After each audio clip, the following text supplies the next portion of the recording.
2. Arrival of Adam and Eve. Adam and Eve fell asleep on Jerusalem, and when they awakened in the Father's temple on Urantia, in the presence of the mighty throng assembled to welcome them, they were face to face with two beings of whom they had heard much, Van and his faithful associate Amadon. These two heroes of the Caligastia secession were the first to welcome them in their new garden home. The tongue of Eden was an Andonic dialect as spoken by Amadon. Van and Amadon had markedly improved this language by creating a new alphabet of 24 letters, and they hoped to see it become the tongue of Urantia as the Edenic culture would spread throughout the world. Adam and Eve had fully mastered this human dialect before they departed from Jerusalem, so that this son of Andon heard the exalted ruler of his world address him in his own tongue.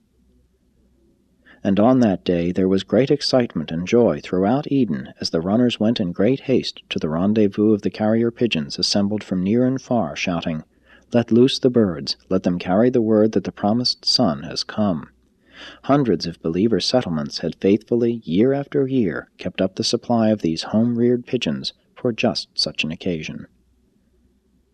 As the news of Adam's arrival spread abroad, thousands of the nearby tribesmen accepted the teachings of Van and Amadon, while for months and months pilgrims continued to pour into Eden to welcome Adam and Eve and to do homage to their unseen Father. Soon after their awakening, Adam and Eve were escorted to the formal reception on the great mound to the north of the temple. This natural hill had been enlarged and made ready for the installation of the world's new rulers. Here, at noon, the Urantia Reception Committee welcomed this son and daughter of the system of Satania.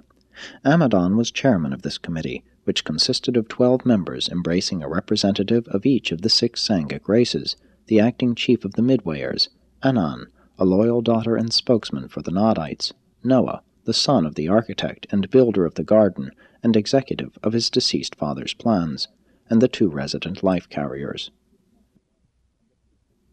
The next act was the delivery of the charge of planetary custody to Adam and Eve by the senior Melchizedek, chief of the Council of Receivership on Urantia. The material son and daughter took the oath of allegiance to the Most Highs of Norlatiadek and to Michael of Nebadon, and were proclaimed rulers of Urantia by Van, who thereby relinquished the titular authority which for over 150,000 years he had held by virtue of the action of the Melchizedek receivers. And Adam and Eve were invested with kingly robes on this occasion, the time of their formal induction into world rulership.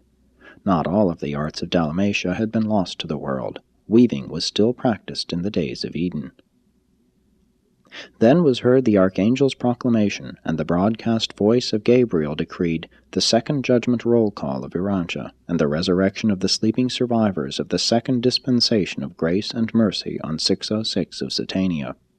The dispensation of the prince has passed. The age of Adam, the third planetary epoch, opens amidst scenes of simple grandeur, and the new rulers of Urantia start their reign under seemingly favorable conditions, notwithstanding the worldwide confusion occasioned by lack of the cooperation of their predecessor in authority on the planet.